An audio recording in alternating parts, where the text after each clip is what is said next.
race is underway then, and it's Alistair Garrett versus Danny Andrew, a poor start from Danny Andrew. That's allowed Richard Jenkins to come up into second. He's trying to attack Alistair Garrett. Richard Jenkins has done a win at Brands Hatch last season, so he's in the Locost Championship contender going into this season, and the big leads there running out a bit wide. We'll start, I think Mackley's is starting, in fact, starting from the back, I reckon. Whitney Mackley making his way around. And somebody dives up and he's diving, looks up on the novice driver there, you see the novice cross, looked up, Mackley has to get out of that, moved well off the line. So, the completion of lap 2, and he's side by side for the lead. Danny Andrew round the outside of Alistair Garrett. Danny Andrew, ex-kart racer, and he goes round the outside to take the lead into Gerrard. He goes ahead of Alistair Garrett then, the long-term Locost racer he is now. They've got Richard Bradley and Steve Wells having a good battle there. It's Danny Andrew that leads, but it's Richard Jenkins in second. He's the one who's pulled up alongside. He's going round the outside as they head into Gerrard. Is Danny Andrew be able to hold on the inside there? Yes, he's just losing in front of Richard Jenkins on the outside line's going to have to give way to Andrew. The almost cross on the back there, and Alistair Garrett trying to come through as well up on the inside line. It's side by side for the lead as they start their seventh lap of this race. Round the outside for Danny Andrew. He goes in front of Richard Jenkins there, right round the outside, and he headed into Gerrard's. So, Andrew into the lead now. One thing he's Alistair Garrett, Richard Jenkins, they know the tactics of a Locost race with the slipstreaming involved. Danny Andrew learning about this. Please go round the outside of Barry Stewart there. That put him up to 10th position there, so he can cover in drivers as the lead off the ball from the leaders across the line. The leaders of the lap 13 of the back markers. And it's Richard Jenkins who leads the way. Second, it is Danny Andrew. Look what the novice is. Right out wide to the white line. Now, the back marker really get involved there. I think Danny Andrew in the end had to flip it back behind. It's Danny Andrew that leads onto the last lap. They say you don't want to lead onto the last lap. And Alistair Garrett right to get hit on round the outside as they head into Gerrard. Richard Jenkins there as well. The three cars absolutely to go, but Danny Andrew still leads. They will head on to the back straight. The best place to slip even down to the S's at it. Then they go down to the Shaw's hairpin. It's Alistair Garrett in front as they come up to the line. He takes a checkered flag as Richard Jenkins darts out, but he can't take it. So it's Alistair Garrett that takes the victory. Second, Richard Jenkins. Danny Andrew lost out the Shaw's hairpin we're here, and he finished third in the end. Second race of the season. We like to go out and we go racing, and who's off the line? Bennett's a great time to lead Bankhurst from the second row of the grid. He slightly gets squeezed to the white line, 2 wheels on the grass there. And David Boucher, is it going to be Andrew on the inside or Bankhurst around the outside? It's side by side for the lead as they head through Gerrard's for the first time. Then as we turn through the corner, it's Nigel Terry in the mid back that spins across the front of a few cars there. Nobody collects it. He'll be able to rejoin. Hopefully he might have to collect reverse gear first to open the car. Oh no, he's just about got enough room there on the inside. So Nigel Terry rejoins the race. Right at the back now, to the hairpin, they come to Danny Andrew that took the lead with Larry Bankhurst, a great run out the corner, going to be side by side. They head down to the Devil's Elbow with Dave Milman there, mid back, and the big ride around the outside there. They come then out the elbow, and it is Andrew that had it, but here comes Bankhurst round the outside as they head into Gerrard, and it's Lee Bankhurst going to make a way round. No, newcomer, the Carter. Danny Andrew leads the way then. Back to the hairpin, and it's Danny Andrew the lead, being got out very wide, and now allows Lee Bankhurst to take the lead there, so Lee Bankhurst now leads the way as they head down towards the Devil's Elbow. How long will Bankhurst be able to hold them on for? Danny Andrew held the lead for a few laps, it has to be said. Side by side for the lead, and so it's Danny Andrew on the inside, it's Lee Bankhurst round the outside, and Bankhurst back around the edge in front, but it's Danny Andrew on the inside, runs out wider, that's allowed Lee Bankhurst up on the inside, into the lead goes Bankhurst, and the Lee Bankhurst now leads the way from Danny Andrew, and it seems like third place Matt Cameron perhaps is dropping away a bit from the leading duo. So lap 14 now for the lead, it's Danny Andrew, it's the hold of Lee Bankhurst, side by side for third. As Tim Neat slices up on the inside, way too fast into the corner though. He's on the grass, he's sliding out extraordinarily wide here. He's going to hit the snow. Yes, he goes through the snow there into the tyre wall. Steaming into his Locost. Tim Neat here out of the race, a great ball. It looked like it was a good move at third, but going way too fast into the corner. Couldn't control the car. He's getting right across the grass runoff area of Gerrard. I don't know if you see a car go that far off the road. It's a dart either side of the back marker. It's Danny Andrew on the inside. It's Lee Bankhurst round the outside, but it's Danny Andrew that has the lead. Lee Bankhurst there in second. Andrew's running a bit wide. Yellow flags out though, so Lee Bankhurst can't make a move there.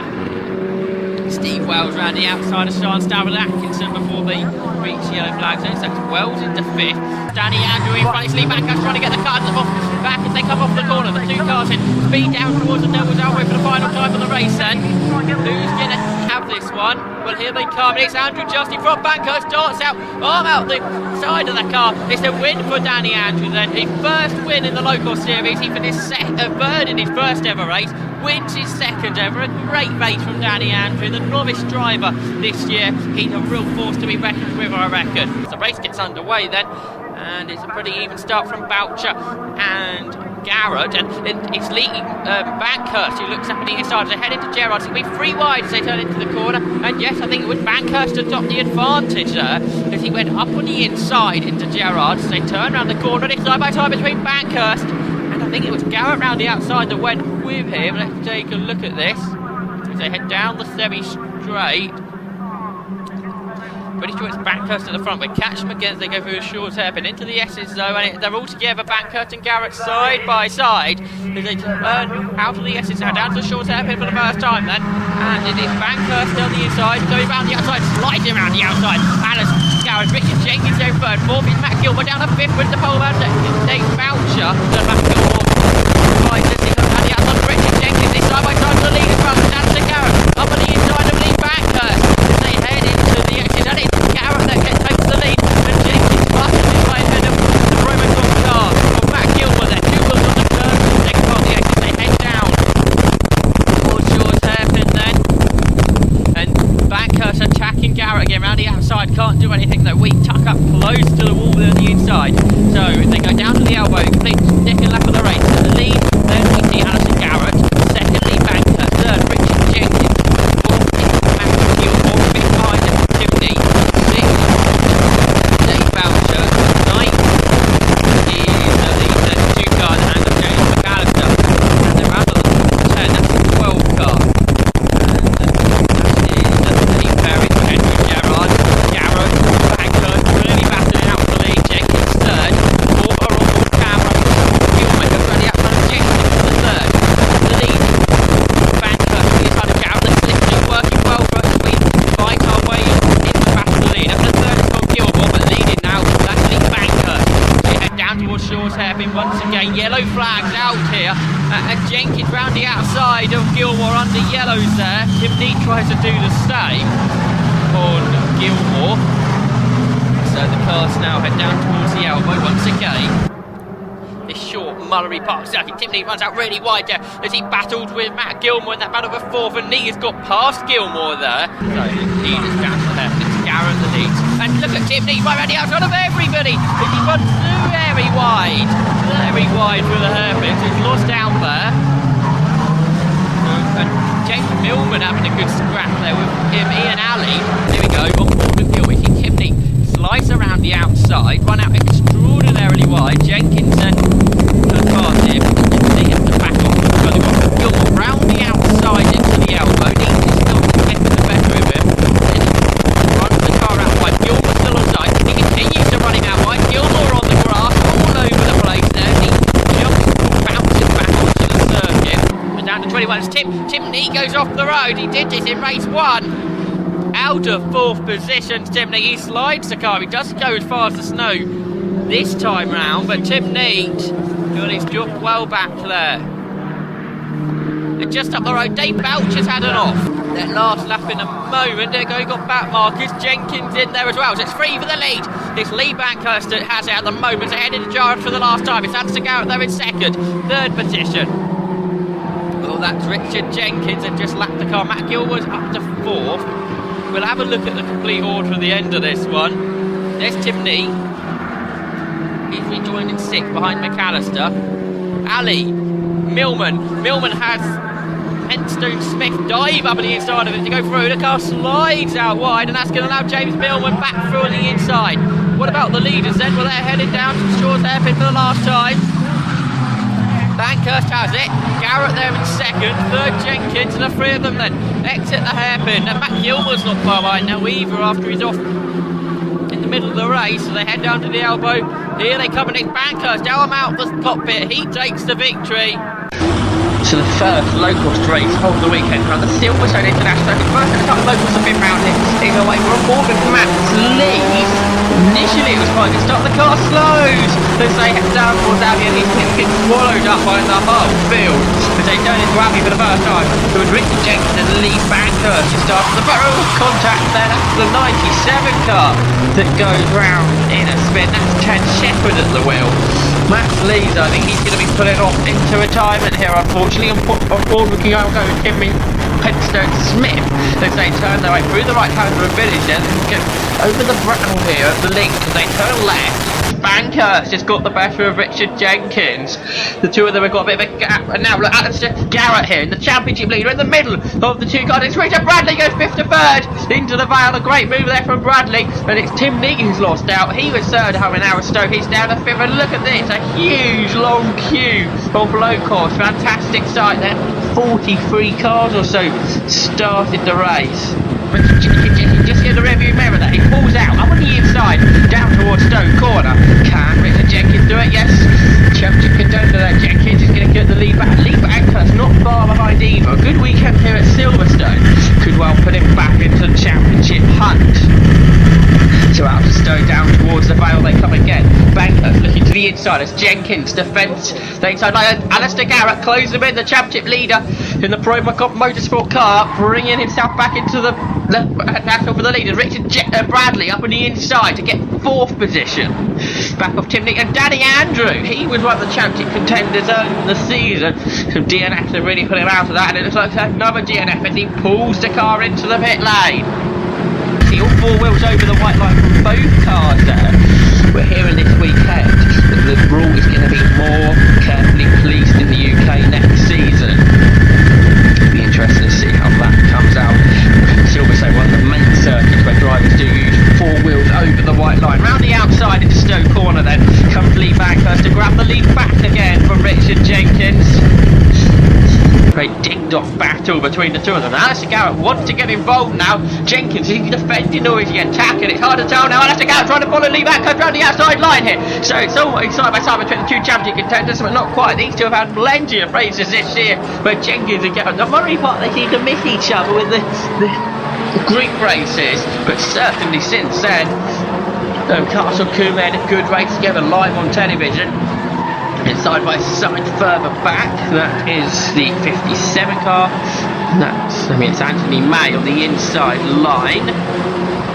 Around the outside there, Rob Apsley. But a moment there for Sean Brave, and over the top of him there goes Ian Alley. Quite dramatic there as the car up on 2 wheels. He rode over the front of Sean Brave's car, come down with a bang. I'm sure that broke the suspension or something there. I'm sure Ian Alley there won't be able to continue in this one. They turn through the right hand right back onto the Hanger straight. Richard Jenkins uses lots of the extra road. He ended up at Chapel Corner there, so that's allowed him to have a good run onto the straight. But now here comes the slipstream with Lee Bankhurst underneath the bridge. They go then down towards Stoke Corner for the last time. Richard Jenkins goes very defensive. He's further ahead than he normally is at this point.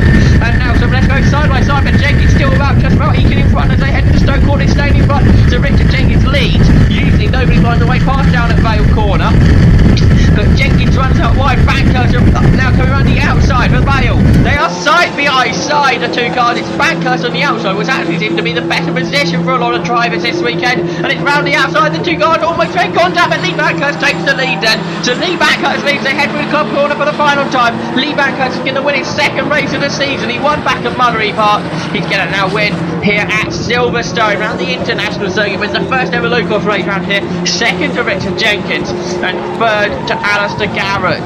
So the first Locost race here on Doncaster Park of the weekend is about to get underway. This is for groups B and C. It's groups running here at Doncaster Park due to the massive entries we're away. We're on board with Sean Brain for the start of the race. Front row is Lee Bankhurst and Charles Atkinson as they head down towards Redgate for the first time then. And I think it's going to be Lee Bankhurst that leads the way as they turn into the first corner. Redgate for the first time. 13 minutes for one lap, and definitely is Bankhurst. Good lead for him. And look at Richard Bradley around the outside there. Bradley started down in 4th on the grid, but he's gone 2nd around the outside of Charles Stafford Atkinson and Richard Jenkins. Stafford Atkinson now in 3rd. 4th is Jenkins. They head on to the Crater Curves for the first time. That Lee Bankhurst will win already starting to concrete a gap. He was a double winner last time out at Silverstone, mid-back already 2 and 3 wide. But Bankhurst and Bradley now going after him down towards the old hairpin, and Richard Jenkins has gone third. Richard Jenkins has passed Showstone, but action, somebody's spun in the background and taken one of the corner markers with him, and Brain's going to gain a place here. There's number 99, Steve Kelsey. He finds a way through. Yes, that's his Kelsey. And round the outside of both of them into the chicane goes Glenn Boyer. Boyer gets it done. There's a bit of contact there. And back through goes Kelsey. So is Danny Andrew. Danny Andrew, he won race to begin the year. He goes through. So is Tim Neat. He's coming through. 3 or 4 wide then up across the line. And into Redgate, it's Bankhurst, Bradley, Jenkins the top 3, and Anthony May up to 4th. Look at the battle for 6th though. Oh, somebody slides out wide. That looks like Tim Neat to me. Danny Andrew's got the best of all of them. He's at the front now. Ahead of Kelsey. Going around the outside. Is that Sean Stafford Atkinson who's dropped back in there? Yes, it is. So they head down through the corner curve. It's Danny Andrew then who still has it. From looks to me now, Boyer's gone second in that group. The third of them. What's happened here? Bankhurst with a big lead. But we've lost Chris Rote, David Jones and James McAllister. So one of them 3 is contact between Danny Andrew and Keith Richards. Keith Richards spins into the gravel. He goes. What a shame. It's such a good starting position, going so well until that point. Battle on there as Jack Conveny loses out to the car 46. That's out of Parsonage. Goes back to Smith, runs a bit wide, and it's old Hervin. This is lovely. Jack Conveny right back in it. Look at this, nose to tail now. What a great run Conveny has had. Up the hill, up through the left-hander at Ford's curve, then the right-hander at McLean's, and Jack Conveny has got the move done. That was very nicely done indeed. Now Sean Brame is the next one on the list. Is he going to get it done well as they go up on the inside? No, Brame goes defensive to the outside as they head into Coppice. And Danny Andrew has got up ahead of Richard Jenkins for 3rd place. So Danny Andrew, and straight away Jenkins tacking round the outside of Hollywood, tacking the inside for the corner curves there, and they're still side by side, are they? No, Danny Andrew chucks it underneath him. So Smith uses that up on the inside, and he'll get that done. Back in front goes Patrick. Brave slides his way through the first part of the corner, but maybe not the quickest line. Not too bad though. Good stuff there, shooting himself down the straight, and now he's going to attack Peter Smith. He's going through a Conveny going with him, and are they both going to find a way past Tim Penstone Smith? They are, so good moves there. But the race leader is Lee Bankhurst. What a race he's had. Lead now stretched to over 10 seconds. This will be his 3rd win in a row for Lee Bankhurst. Fantastic stuff from him. They wait for 10 seconds. It will be Richard Bradley. There he is in 2nd position. The red flags are out in the penultimate round of the 750 Motor Locost Championship 2013. This is what happens to cause the red flags. Look to your left hand side of your screen. There's the contact that put both Mark Robert and Alistair Ecclesfield out of the race. A restart will be conducted. I think around like 20 cars should take part in the groups B and C here at Catterall Park. Just got another replay before we get underway. This is on board with Steve Wells. You can see Mark Robert 2 was on the grass, and then the shunt there with both Alistair Ecclesfield. Both of those out of the race will not take part in this restart. Away we go. A good start from Wells there. We're on board with Jack Conveny then, and it's James McAllister there in the middle. And is Conveny going to get on the inside of him? We head into Coppice and the spray into Coppice corner here, and it's the wettest part of the circuit. Steve Wells to our right as we turn into Charlie's then. Conveny trying to go right around the outside of Wells. I think he's got that done. Alistair Garrett. I think if he finishes on the podium in this race, he will become champion as everyone makes their way down into the mountain for the first time. And it is Alistair Garrett there in the race lead. He started on the outside of the front row to go over the top of the mountain. He made a good start on the original start. Done it once again. Stuart Sellers. He's returning to Locost racing this weekend. He was in 3rd. It's contact behind there. Jack Conveny off camera car going towards the barriers. But it was Stuart Sellers who went up on the inside into Hall Bend to go ahead of Tim Neat. So he's up into 2nd place now is Stuart Sellers. In qualifying, in wet conditions this morning, he was only a tenth quicker than Garrett, so he's got a lot of work to do. It's a big gap for Garrett. Conway got it sideways over the top of the mountain towards the grass, and then contact from Gibbons sent him down the hill into the barriers there and out of the race here at Cadwell Park. And Sellers got the lead now. Stuart Sellers leads as he comes back into the second part of this lap, the twisty section through the mountains and down through the woodland section of Hall Bends and the hairpin barn corner that finished the lap off here. But Sellers really getting away from Garrett. Garrett perhaps trying to find a bit of clear bit of track. He knows the championship can be won in this race. Bottom of the mountain, got Tim Petstone-Smith going around the outside of Dave Berry. Has he got this done? He's got it no to front for the second part of the corner, so Petstone-Smith should have got himself then up into 8th place. They've been trying. Slides over the top of the mountain, but he is ahead of Berry. So Berry's held that position, but I'll race until now. A good move from Petstone-Smith around the outside of the mountain. He's got that position. The final time into the mountain then, it is Stuart Sellers who's going to become the he's not going to become 2013 champion. He's going to win his first race of the 2013 season. There's a car behind him who's going to win the 2013 Locost Championship. Yes, he is still there. Alistair Garrett, then the Probocop Motorsport car, is going to become the 2013 champion. So Garrett, great season for him. What about the battle for 8th? Is it McAllister who's gone to the front? He's got himself ahead of Tim Petstone-Smith then. So where's Dave Berry gone? The person who Petstone-Smith loses over the top of the mountains. He can hit the barriers, not quite. So McAllister dropped away. That means Ryan Munt now into 9th. He's gained quite a few places in these last couple of laps.